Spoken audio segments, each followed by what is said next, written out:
Mi nombre es Alison Andy y yo les voy a hablar sobre las culturas precolombinas. Antes de hablar de las culturas precolombinas, hacemos un énfasis para poder establecer el porqué de la existencia de estas culturas. Según la teoría del antropólogo Alex Hardikla, dice que el origen del hombre americano se da por las migraciones que soportaba el planeta a causa de la última glaciación o época de bajas temperaturas. Hardikla afirmó que llegaban desde Asia vía terrestre cruzando el puente de Beringia, actualmente estrecho de Bering.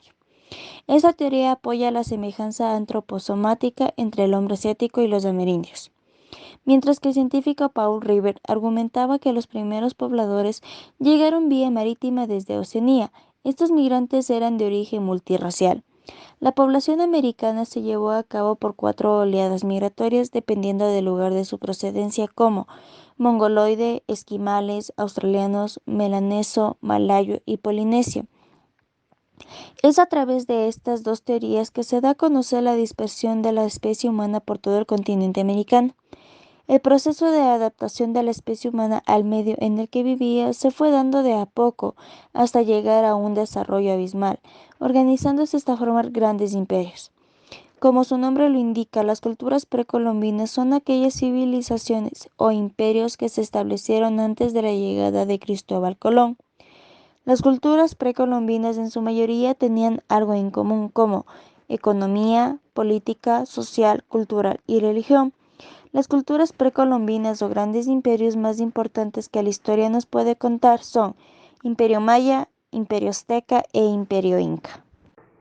Mi nombre es Caterina Míguez. El tema es sobre los mayas. La civilización maya ocupaba un extenso territorio que incluía el sureste de México y el norte de América Central. Abarcó toda la península de Yucatán, la totalidad de Guatemala y Belice, así como la porción occidental de Honduras y El Salvador. La organización política de los mayas concentró el mandato en un solo gobernante. La sociedad maya se caracteriza por una estricta división entre la élite y los plebeyos. Con el crecimiento de la población en el curso del tiempo, varios sectores de la sociedad se volvieron cada vez más especializados y la organización política se hizo cada vez más compleja. La economía maya se sostiene por medio de las actividades de producción primaria y por el comercio de productos obtenidos de la agricultura, la pesca, la caza y recursos minerales. Mi nombre es Javier Ruano y voy a presentar el tema de los aztecas. Los aztecas se establecieron en México, en la parte de Tenochtitlán, en el centro del Valle de México. Las aportaciones de los aztecas son el resultado de una civilización con un nivel de avance maravilloso.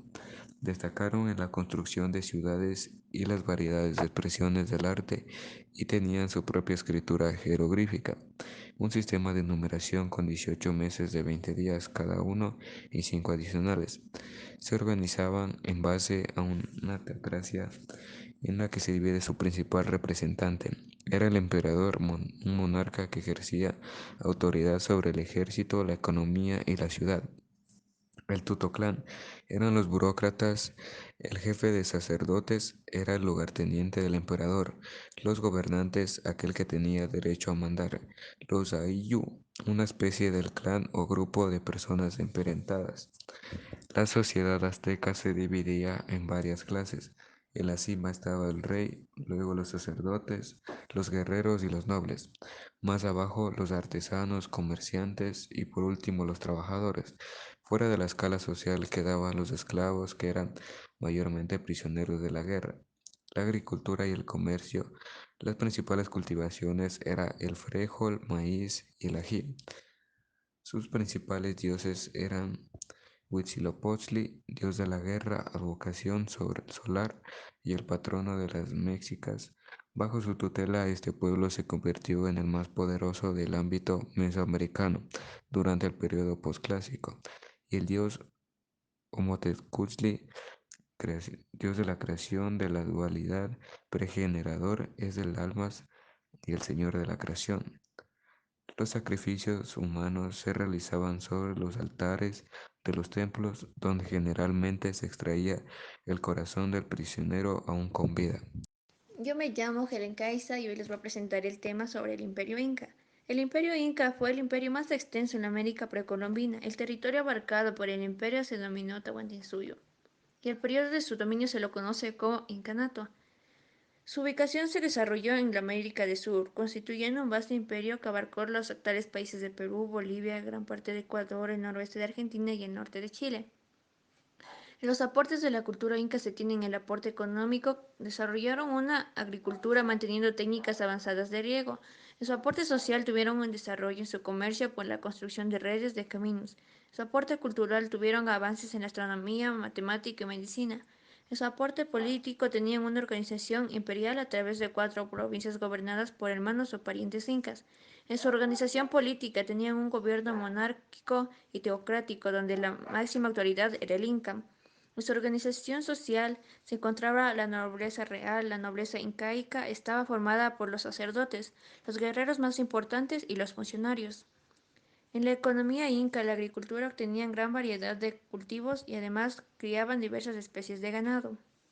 En su religión, hacia los dioses, la Pachamama, que significa la adoración a la tierra, madre tierra, Viracocha, que era el dios creador de toda la naturaleza, fueron los dioses más reconocidos junto al dios Inti, que es el sol. Muchas gracias, esa ha sido nuestra exposición.